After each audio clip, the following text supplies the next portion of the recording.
Atheist Pride. Gue sekarang mau nge-react atheist ya, biasa atheist YouTuber atheist Pride. Ih, jijik banget asli. Ganti aja dulu, ganti dulu. Bruh. Oke.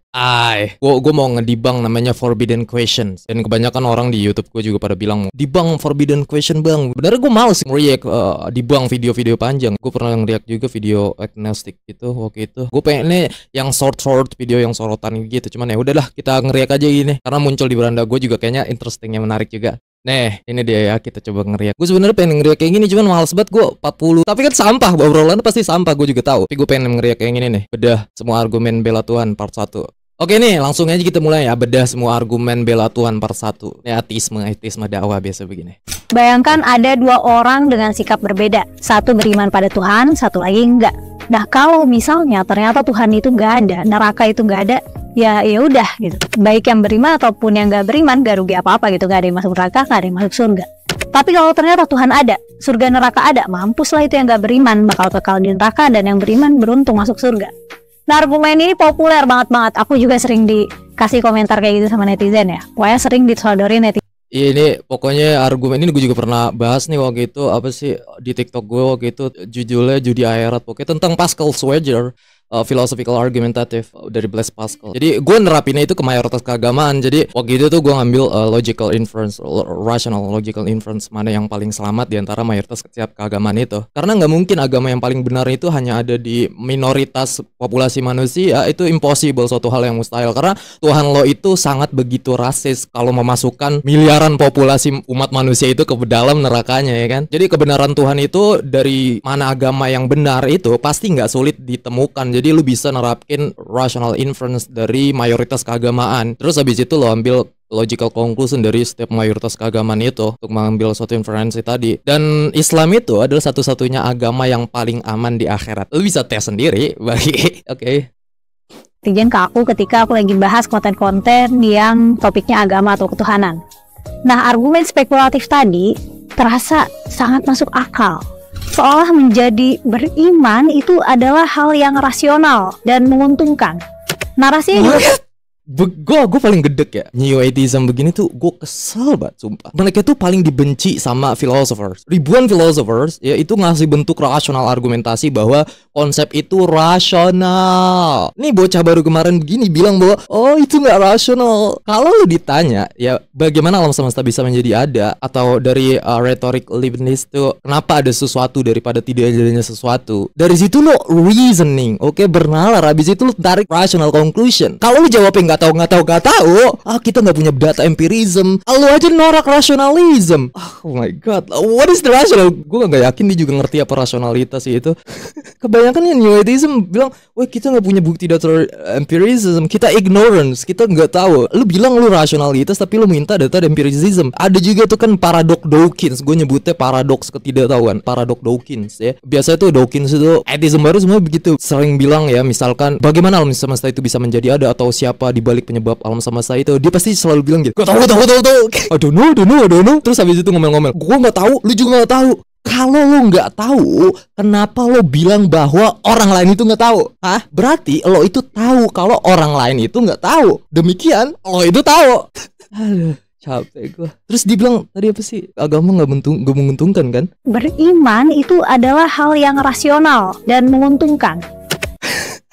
Agama itu menguntungkan, yes, menguntungkan. Lu mau bilang agama itu nggak menguntungkan? Kita punya purpose, kita punya yang namanya tujuan, pondasi, landasan, moralitas objektif ya. Tahu mana yang baik, tahu mana yang buruk. Nggak bilang kanibalisme itu baik, nggak bilang merkosa orang itu baik, nggak bilang incest itu baik, nggak bilang bestialitas itu baik, nggak bilang nekrofilia itu baik. Itu semua produk lo.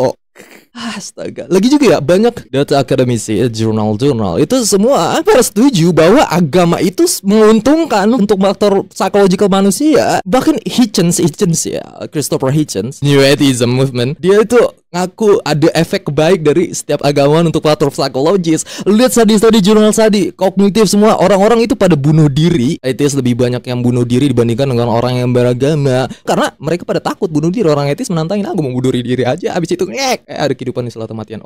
Jadi lu itu adalah orang-orang yang suka bunuh diri. Lu itu mengancam populasi manusia. Orang beragama kagak. Jadi agama itu menguntungkan dari psychological factor, social factor, demografis factor.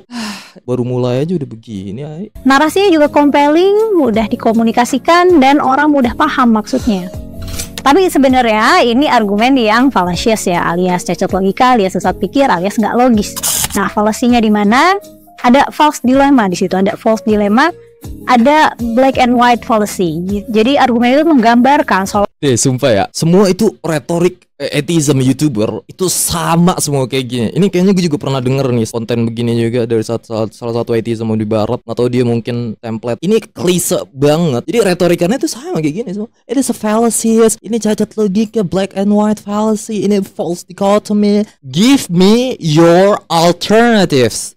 Give me your alternatives. Kasih gue alternatif. Gue pengen lihat ya, coba dia itu ngasih alternatif apa enggak nih. Olah tuh outcome-nya pasti cuma 2 gitu. Beriman maka selamat di akhirat.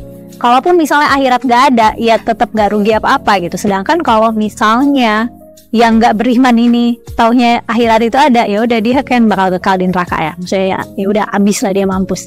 Nah tapi kan pilihannya nggak cuma 2 itu kan. Tuhan yang mana? Agama yang mana dulu nih?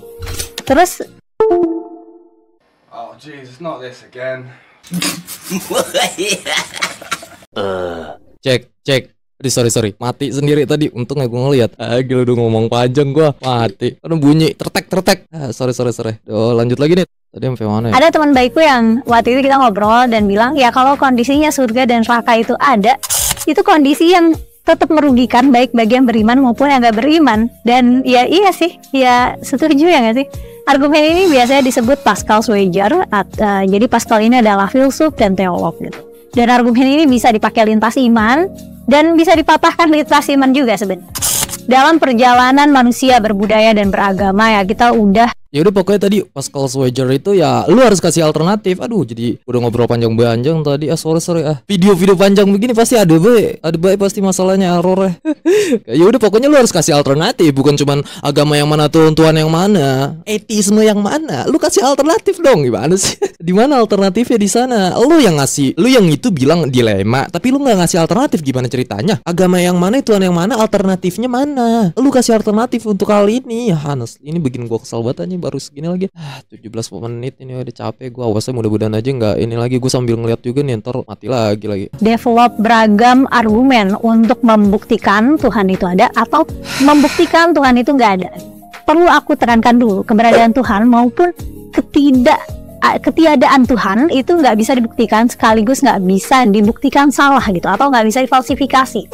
Jadi argumen-argumen ini bentuknya ya maksudnya lu itu nggak bisa menyangkal universal negatif. You cannot disprove it. Coba lu sangkal nggak bakal bisa. Makanya untuk para ism kebanyakan itu mereka sekarang bentuk argumen logical intuitive, logical universal intuitive. Ya misalnya itu lu bisa lihat, ribet. Pokoknya misalnya ya, lu lihat itu dari data-data para akademisi untuk penjelasan bagaimana agama itu alami, oke, dianggap sebagai bentuk alami, misalnya dari data psikologi, developmental, kognitif dan sebagainya macamnya ya, bahwa menganggap Tuhan itu adalah suatu hal yang universal atau natural, suatu hal yang alami. Ada banyak data baru juga dari psychological cognitive science, gue pernah bahas juga nih. Lu bisa lihat di video baru gue yang kemarin tuh gue upload ya. Nah, Hamza Zorzis juga itu dalam bukunya Divine Reality itu dia ngomong banyak tentang self-evidence truth. Itu berdasarkan universal intuitive, logical intuitive tadi. Nantinya semuanya itu, atheism itu yang harus punya justifikasi. Semuanya beban itu akan ditaruh ke atheisme. Oke? Mereka harus membuktikan bahwa Tuhan itu nggak ada. Ya para atheism juga memang harusnya punya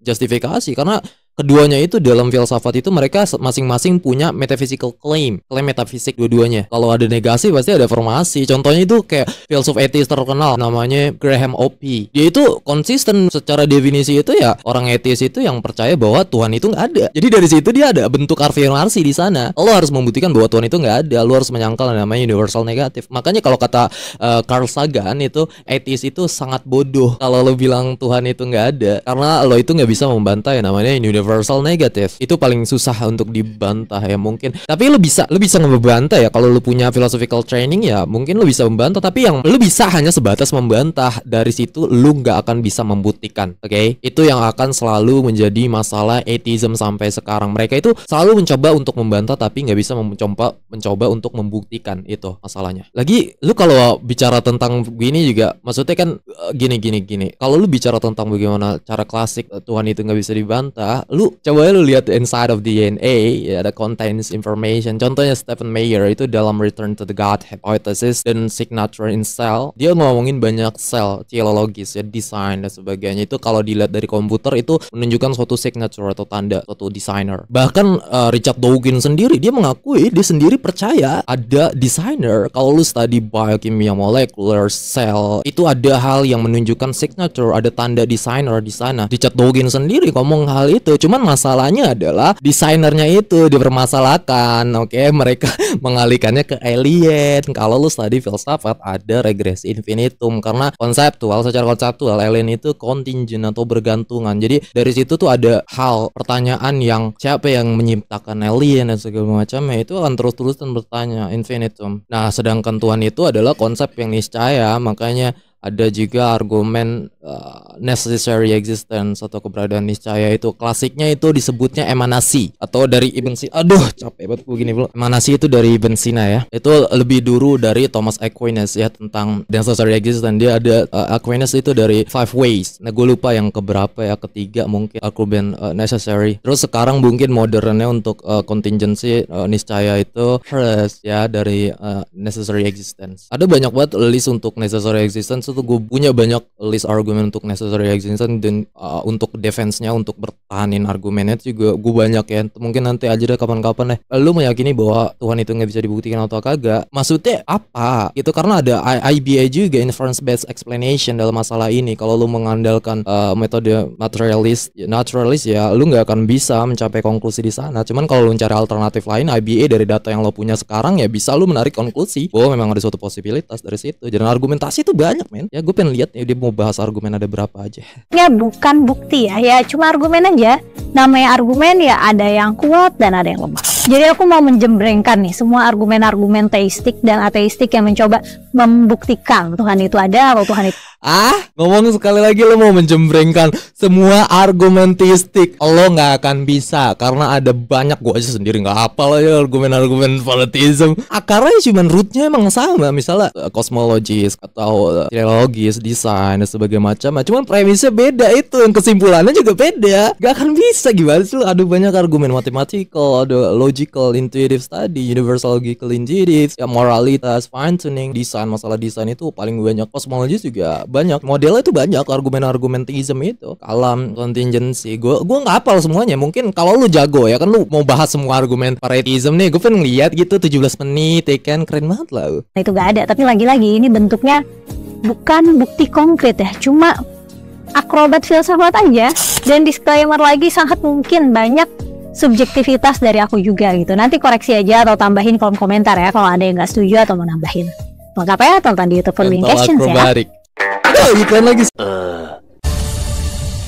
Aku menghindari penjelasan filosofis yang berbelit-belit ya, supaya nggak terlalu akrobatik. Kayak capek kan kalau nyimak sesuatu yang dibahas dengan filosofi yang meliuk-liuk gitu. Jadi aku coba jabarkan sederhana.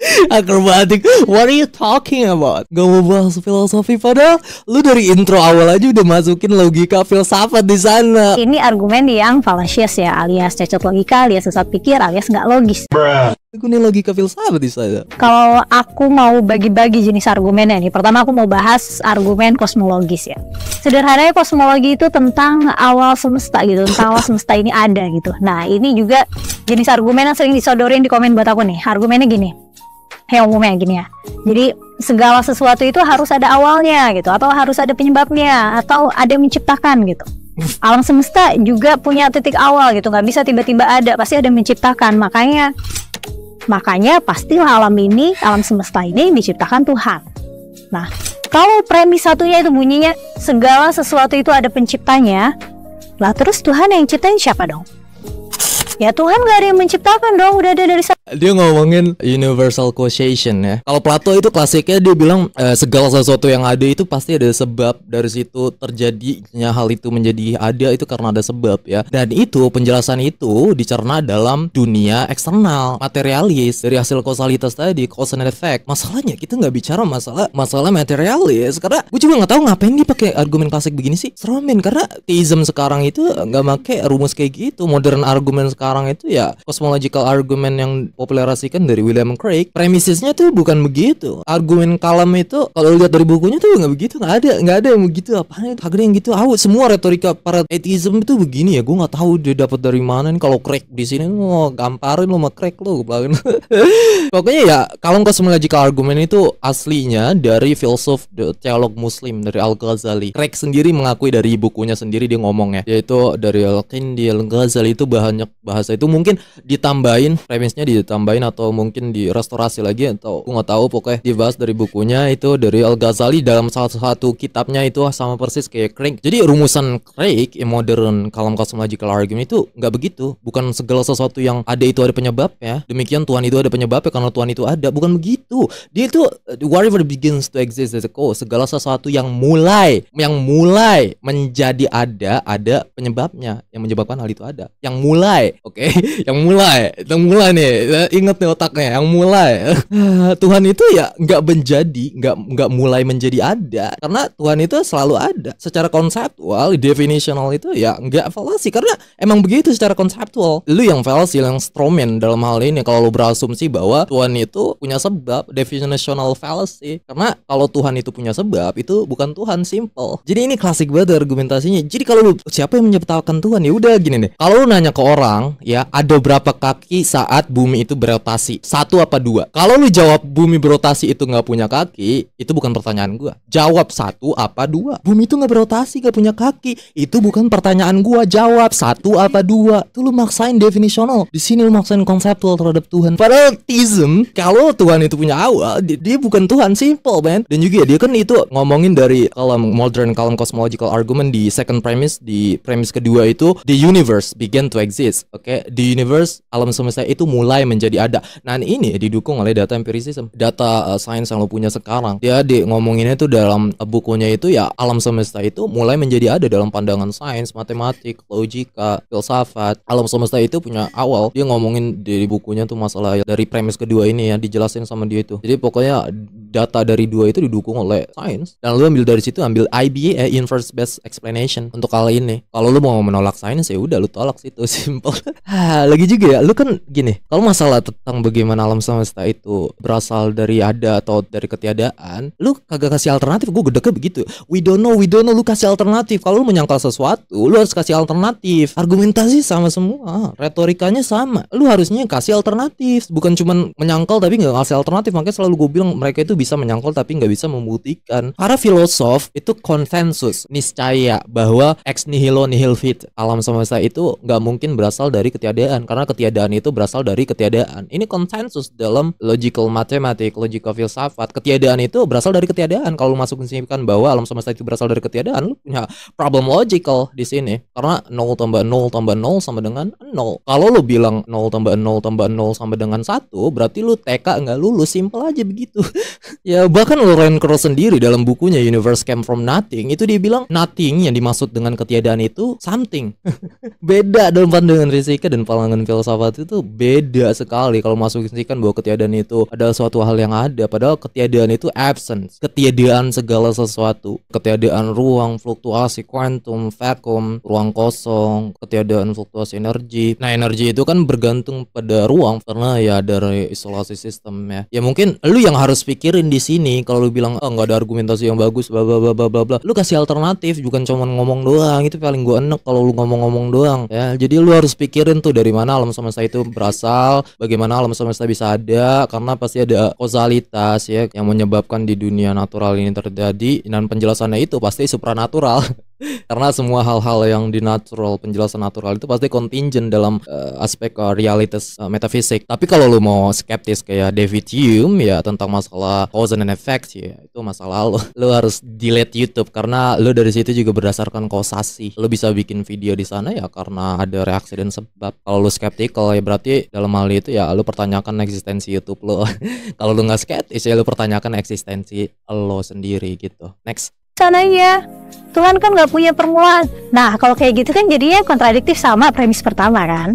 Nah ini letak nggak logisnya ya. Jadi begging the questions juga gitu, alias circular reasoning. Terus tuh kan kebiasaan begini men. Ini bukan circular reasoning, ini line reasoning. Oke, argumentasi deduktif, logical deduktif. Oke, kalau premisnya benar, kesimpulannya itu pasti benar. Dan lo salah ngambil argumen dari classical argument. Sekarang udah ada modern argumentative ya untuk kosmos. Lo yang salah di sini karena sih logical deduktif itu paling akurat, yang paling diterima bahwa kesimpulannya itu akan selalu benar. Contohnya itu misalkan setiap manusia itu pasti mati. Nah, lo Coki itu kan manusia nih, Coki pasti mati. Premisnya benar dan kesimpulan akhirnya pasti benar. Dari situ konklusinya itu pasti mengikuti. Beggingnya maksudnya gimana? Karena ada udah dibahas sama Craig ini berkali-kali. Itu suatu hal yang salah. Karena ada IBA, inference based explanation, untuk dari premis kedua itu ya lu ngambil data dari sains di sana untuk menarik suatu hipotesis kesimpulan terbaik, mungkin dari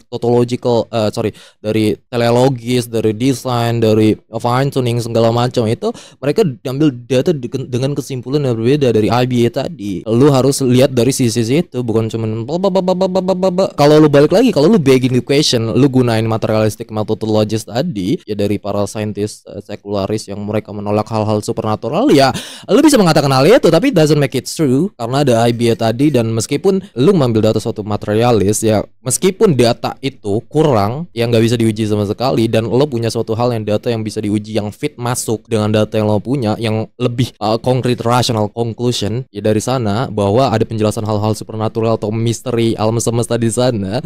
Kalau naturalis, materialis ya menggunakan metodologis tadi, sekularis metodologis ya, itu problematik. Lu bakal menolak hal itu meskipun lu punya data yang fit, yang akurat untuk mengambil suatu IBA, inference based explanation tadi. Jadi kalau lu mengatakan naturalisme itu benar, lu mengatakan bahwa hal itu sebagai begging the question, ya lu problematik. Kalau lu bilang bahwa naturalisme itu benar, berarti statement lo itu salah, statement lo itu nggak benar. Kalau lu bilang naturalisme itu penjelasan yang rasional, ya dalam hal itu statement lo itu irasional. Karena dalam penjelasan naturalisme itu kita cuma datang dari penjelasan alam acak, irasional, cold, yang dingin. Oke, dalam philosophical naturalism sendiri. Kalau setiap molekul dalam otak lo itu hasil dari fenomena naturalis, fenomena fisik, hasil dari penjelasan acak, dari penjelasan irasional, berarti setiap pemikiran yang lo bentuk di sana yang menyimpulkan bahwa naturalisme itu rasional, itu irasional.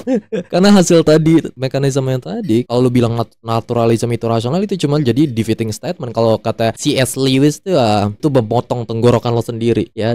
Alvin Plantinga banyak argumentatif untuk menyangkal naturalisme ya. Next. yang nyiptain Tuhan siapa? Ya nggak ada. Tuhan ada aja tanpa pencipta. Tapi katanya segala sesuatu pasti ada yang nyiptain. Segala sesuatu katanya ada permulaannya. Ya itu kan yang nyiptain Tuhan ya. Pokoknya muter-muter aja di situ. Nah biasanya dalam ilmu teologi argumen ini namanya kalam cosmological argument ya.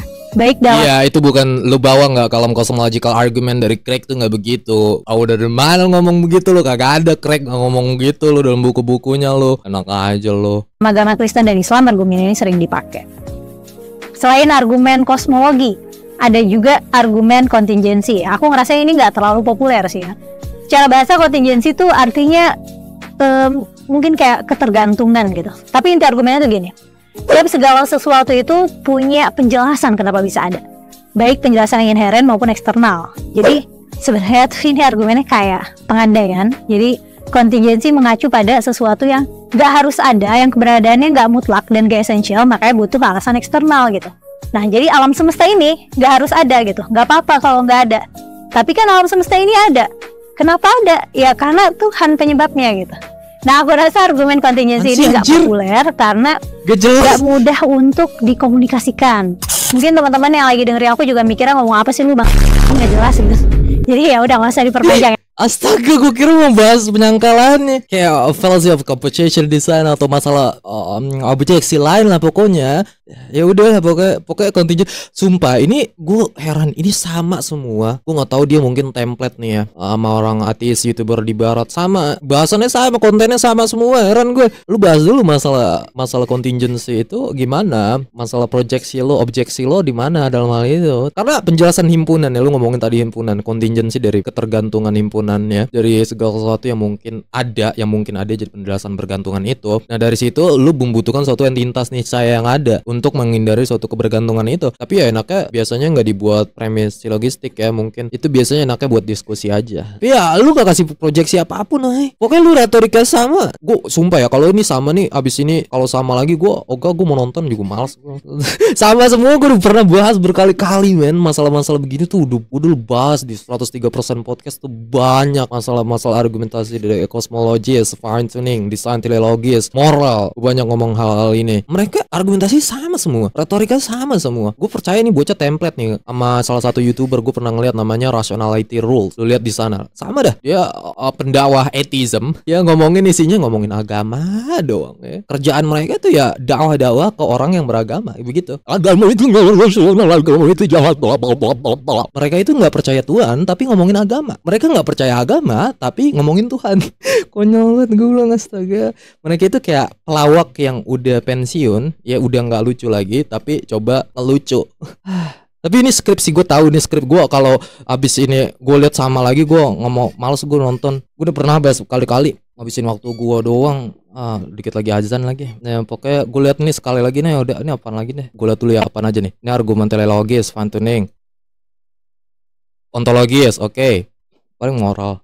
Tuh kan moral. Ya bukan udah, teleologis, ya udah ini ke template gue tahu buat template. Pokoknya ya kalau fine tuning tadi ontologis ya. Simpelnya gini, kalau ontologis itu biasanya dia pakai diktum, Regne Descartes ya. I think therefore I am, tapi diganti I think therefore God exists. Ontologis itu bayangkan misalkan Tuhan itu suatu hal yang maha besar, suatu hal yang di luar dari ruang, di luar dari waktu, di luar dari materi. Demikian Tuhan itu ada. Nah sekarang tugas lo itu cuma membuktikan bahwa Tuhan itu nggak ada ya, dengan sangkal universal negatif tadi. Kalau lo bisa, simpelnya begitu sederhananya. Dan kalau moral itu gue udah banyak bicarain moral relatif mereka ya. Video-video gue juga sebelumnya udah banyak bahas. Ini retorika sama semua. Gue udah males kalau udah sama template begini, udah pada sama semua. Paling dia bilang ya orang-orang beragama itu juga punya moralitas yang subjektif atau moralitas yang relatif. Di sana ya tinggal lu gunain logika yang sama. Misalkan kita ambil ya penjelasan bagaimana fenomena penjelasan dalam sains. Misalkan bagaimana alam semesta itu menjadi ada atau terbentuk, asal usul, the origin of alam semesta ya, origin of the universe ya. Saintis itu mereka punya perbedaan hipotesis, menarik konklusi yang berbeda-beda satu sama lain, penjelasan bagaimana alam semesta itu terbentuk. Yang satu itu dulu mungkin ada yang namanya static theory, atau alam semesta itu abadi ya, terus ada instantaneous shift di sana, ada red shift di sana, terus ya sekarang mereka punya model baru, mungkin sekarang Big Bang atau model-model penjelasan alam semesta terbatas ya. Ada hipotesis-hipotesis lain, yang teori-teori lainnya juga. Terus mungkin sekarang juga ada banyak juga yang infinitum, ngambil infinitum. Ada juga yang dari multiverses ya, atau alam semesta itu kontinuitas, multiverse ya, ada awal lagi terus-terusan, whatever. Pokoknya ya kalau dia menggunakan itu bahwa agama itu punya moralitas yang sama relatif dengan agama lain, demikian kalau gunain prinsip yang logikal yang sama, sebuah fenomena dalam sains itu dan penjelasan fenomena yang berbeda untuk penjelasan asal usul alam semesta, demikian itu subjektif bukan objektif, karena masing-masing mereka juga punya penjelasan yang berbeda-beda. Jadi lu nggak bisa bilang bahwa sains itu objektif, sains itu subjektif bukan objektif berarti ya kalau menggunakan logikal yang sama begitu. Ini gue udah bahas dari freedom of speech dulu, udah bahas banyak banget. Gue hafal semua retorika mereka tuh, gue hafal semua, sumpah. Tapi kita bahas fine tuning, udah ajan gue mau sholat. Ada juga argumen teleologis atau argumen desain, atau juga disebut fine tuning teleological argument. Nah ini populer nih, bentuknya juga silogisme. Ajan. Tunggu aja bentaran ya. 1 minute 37 seconds later. We're back. Bulat kencing lagi gua. Oke lah, nonton terakhir lah. Struktur yang rumit tapi teratur gitu. Pasti ada desainer ya, pasti ada intelligent designer yang melakukan fine tuning. Gak mungkin bisa seindah dan seteratur ini kalau bukan diatur Tuhan gitu. Karena kalau komposisi semesta ini gak pas, kalau gravitasinya bakalan gak pas, dan ya dan semacamnya gitu. Kalau the cosmological constants gak terjadi, ya kehidupan gak akan terjadi gitu. Kenapa bisa pas gitu, sebagaimana proverbial Goldilocks, karena ada desain gitu, atau sebagaimana Goldilocks principle. Nah ini emang prinsip ini juga banyak yang diomongin Hawkins itu tentang kepasan itu ya, simpelnya begitu. Ya, tapi kalau bahas fine tuning itu aduh kompleks juga ya. Gue juga punya argumen untuk fine tuning dan cara defense-nya juga ada gue. Tapi males banget gue ngejelasinnya juga. Tapi gue pengen ngeliat penyangkalan dia gimana. Jujur ini argumen yang bagus. Dan dipakai juga sama Sheldon Cooper di series yang Sheldon. Did you know that if gravity were slightly more powerful, the universe would collapse into... Jadi tau gak? Dia nih sama saya Sheldon Cooper. Pokoknya nih orang namanya Ilham siapa Ilan ya? Lupa gua. Nah dia tahu gak? Orang aslinya itu dia masuk Islam. Convert for a reason, masuk Islam dia. Lu lihat aja, lihat beritanya. Bukan ada gua kasih ntar klipnya di sini. Ngambil syahadat dia di dakwah table di UK. To a ball? I did not. Also, if gravity were slightly less powerful, the universe would fly apart and there'd be no stars or planets. Where are you going with this, Sheldon? It's just that gravity is precisely as strong as it needs to be. And if the ratio of the electromagnetic force to the strong force wasn't 1%, life wouldn't exist. What are the odds that would happen all by itself? Why are you trying to convince me to believe in God? You don't believe in God. I don't, but the precision of the universe at least makes it logical to conclude there's a creator. Tapi bukannya nggak fallacious ya? Ada fallacy-nya juga. Wow, Dan lagi-lagi fallacy-nya false dilemma. Soalnya jawabannya tuh terbagi dua, antara apakah alam semesta ini memang pure chance gitu atau ya kebetulan banget gitu, kayak kebetulan yang pas. Oke. Atau ada penciptanya. Oke, gitu. apalagi? Kan belum tentu pilihannya cuma dua itu, bisa juga ada gitu. Kalau misalnya komposisi semesta nggak pas, mungkin bisa aja ada kehidupan tapi nggak begini. Apaan sih? Atau ada dan nggak adanya kehidupan di semesta ini nggak relevan juga terhadap ada atau enggaknya pencipta. Oke, dia mau membahas, gue kira dia mau penjelasan string theory atau penjelasan untuk hal ini ya. Oke, dia nggak selalu, gue heran, lu selalu ngomongin false dilemma, lu ngomong claim false dilemma, tapi lu nggak ngasih alternatif. Itu paling gue gedek banget. Kasih pilihan terus, lu ngasih pilihan ya, tapi nggak mau ngasih alternatif. Itu atheism semuanya sama. Itu makanya gue paling gedek. Sama, lu mau mencoba untuk menyangkal, tapi tidak pernah bisa untuk mencoba untuk membuktikan itu. Simpelnya begini ya. Kalau lu mengatakan bahwa alam semesta itu secara kebetulan terjadi, ya semua peristiwa fisik sekarang itu berasal dari kebetulan, hasil acak dari efek domino, evolusi fenomena alam itu semuanya hasil kebetulan acak. Pertanyaan gue adalah, kenapa kalau itu semua hasil-hasil dari kebetulan acak itu, kenapa manusia itu masih melahirkan anak manusia bukannya anak ayam? Ya pokoknya lu selalu ngomongin pilihan terus itu, makanya gue males banget ya. Lu tinggal simple baik. Kalau masalah kosmologis tadi kita ngomongin banyak kosmologis, fine tuning segala macam, lu tinggal pilih men. Ini paling simple banget. Ke Anthony Flew dalam bukunya There Is a God itu dia simple bahwa kita itu tahu nih kan, segala sesuatu pasti ada yang harus ada, yang selalu ada untuk menjelaskan suatu realitas di sana, realitas eksistensi kita sebagai manusia. Lo itu tinggal pilih, lo itu mau nyembah alam semesta apa Tuhan gitu, lo mau narik konklusi ke Tuhan atau alam semesta. Dua pilihan itu, lo mau false dilemma apa lagi? Karena penjelasannya cuma alam semesta atau Tuhan, dua doang. Apalagi coba, apalagi? Penjelasan apa lagi? Alam semesta, physical matter within the universe. Ini doang. Alternatif lu materialis kan? Naturalis, penjelasan alam semesta natural, alami semua. Ya udah, penjelasan lu cuma dua. Lu mau tarik hipotesis Tuhan atau tarik hipotesis alam semesta, lu menyembah alam semesta di sana tuh kan udah komat kan. Ya udah pokoknya lu itu lu bahas dari situ. Lu tinggal pilih. Kalau masalah kosmologis itu gampangnya begitu, bukan cuman false dilemma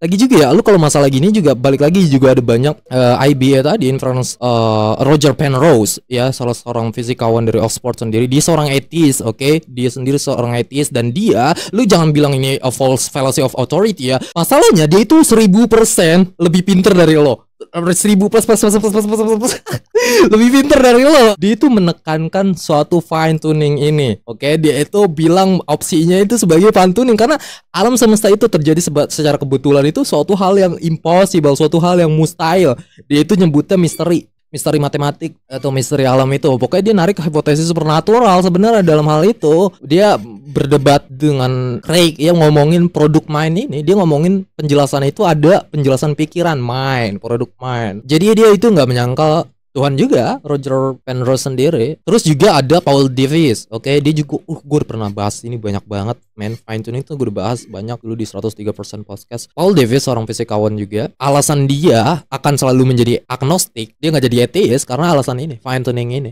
Alasan hukum alam, hukum fisika itu dia dalam artikelnya itu taking science on faith. Jadi para saintis itu dia mengambil sains itu sebagai keimanan, keyakinan doang. Karena semua itu hal determinis ya udah ada di sana. Lu cuma mereka mendeskripsikan hal itu, bagaimana jawaban alam itu yang udah sebenarnya udah ada jawabannya dari sana. Oke, masalahnya itu dari mana kita tahu realitas itu. Oke, jadi kalau para saintis sekuler mereka yang menerapkan methodological principle materialistis, mereka itu bilang bahwa lo itu nggak bisa memasukkan hipotesis supranatural. Ya itu jadi masalah karena lu nggak mungkin menemukan penjelasan naturalnya dalam hal itu, karena itu juga produk mind. Jadi Paul Davies itu dia bilang masalah konstanta ini, konstanta fundamental physical constant itu masalah hukum fisika itu. Jadi bagaimana lo itu nggak bisa menemukan kecepatan cahaya yang berubah setiap jam, lu nggak akan bisa menemukan hal itu ya. Bahkan Richard Dawkins sendiri dia juga support fine tuning itu. Dia bilang suatu hal yang mustahil kalau alam semesta itu dari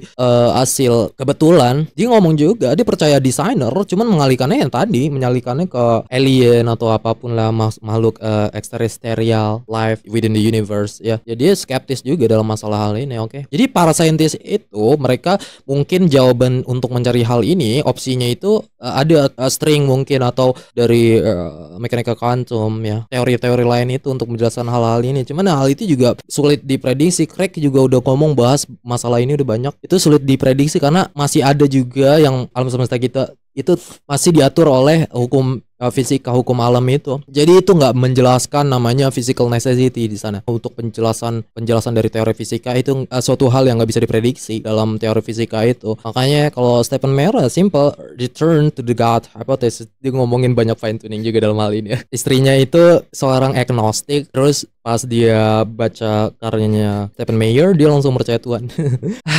Ya udah, aku males udah bad mood, gue juga pengen sholat, gue pengen ke kamar mandi udah. Ya tapi gue pengen lihat nih komentar orang biasa kan pada atheism support kakak, you are so atheistic, so support atheism. Ini kita harus mendukung komentaran para atheism.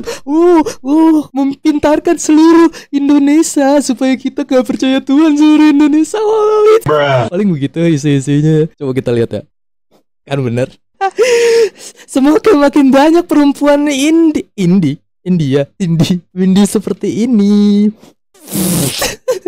Channel ini pasti akan berkembang. Masyarakat Indonesia akan semakin berkembang dan terbuka pemikirannya, terutama di generasi milenial dan Gen Z. Terbuka pseudo intelektual, perempuan yang tidak hanya pemberani dan sangat logis dan rasional. Pada mulanya dikata amin 360 kata, jangan takut sesuai dengan jalan suatu hari supaya kita jangan takut karena Tuhan Yesus selalu. Capek gua. Lanjutkan Neng ya. Ini perempuan. Ya Meli stop malu. Lu apa sih, channel ini pasti berkembang ya, terbuka pemikiran. Lu aja nonton anime men. Capek banget. Udah mungkin sampai sini aja. Udah pada tahu lu buka channel namanya Rationality Rules. Dia bahas ini sama banget persis kontennya. Tentang masalah argumentasi Tuhan sama di template. Ya udah pokoknya gue malas juga dan lanjutin, udah bad mood buat gue. Itu para atheism ya, Dunning-Kruger effect begini mereka semua. Merasa paling pinter, nyalain orang lain ya. Mereka doang paling pinter nih ya kan. Tapi gak ngasih alternatif, gue gedek banget sama dia.